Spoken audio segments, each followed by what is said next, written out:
మనసా కవ్వించకే నన్నెల ముక్కు మీద కోపం.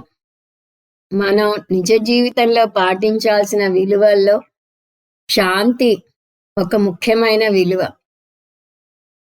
శాంతిలో 2 అంశాలున్నాయి. వర్తమాన విషయంలో తితిక్ష పాటించాలి, భవిష్యత్తు విషయంలో క్షమ పాటించాలి.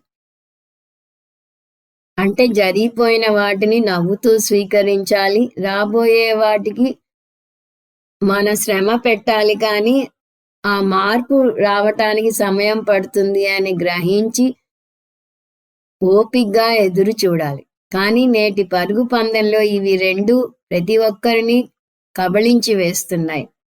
ఇప్పటి మనుషులకి 2 రకాల ఒత్తిడులు ఉంటాయంటారు డాక్టర్లు. శారీరక ఒత్తిడి, మానసిక ఆందోళన. శరీర పరంగా నరాలు బిగుసుకుపోతాయి, మనసు పరంగా అది ఆందోళన చెందుతూ ఉంటుంది. ఇలా ఈ 2 కొన్నాళ్ళు సాగితే ఎప్పుడూ చిరాకు పడుతూ ఉంటారు. ఒత్తిడి, ఆందోళన ఉందని చూపించే మార్గాలు: చిన్నదానికి కూడా తన్నుకొచ్చే కోపం. కొంతమందికి ముక్కు మీదే ఉంటుంది కోపం. అలా ముక్కోపి అయిన తండ్రి ఇంటికి రాగానే పిల్లలు వారి గదుల్లోకి పారిపోయి బుద్ధిగా చదువుకుంటున్నట్టు కూర్చుంటారు. పాపం భార్యామణికి మాత్రం ఆయన కోపాన్ని ఎదుర్కోక తప్పదు.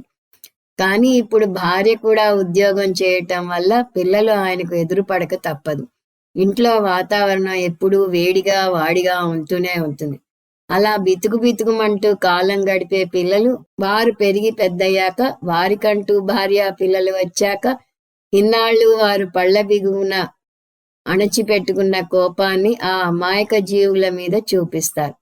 పూర్వం ఉమ్మడి కుటుంబాల్లో ఇలాంటి పరిస్థితుల్లో పిల్లలకు తాతయ్య లాలనలోనో, బామ్మ ఒడిలోనో, బాబాయి భుజం మీదో ఓదార్పు దొరికేది. ఇప్పుడు ఒంటరి కాపురాలు పెరిగిపోయాక పిల్లలకు ఒంటరితనం కూడా పెరిగిపోతున్నది. శాంతి అనే విలువను పెంచుకుంటే ఈ ఒత్తిడులను తప్పించుకోవచ్చు. ఒత్తిడికి లోనైతే మీరు మిమ్మల్ని హింసించుకుంటారు, ఇతరులను హింసిస్తారు. అందువల్ల అహింస పాటించాలంటే శాంతిని పెంచుకోవాలి. శాంతిని అనాయాసం అని కూడా అంటారు.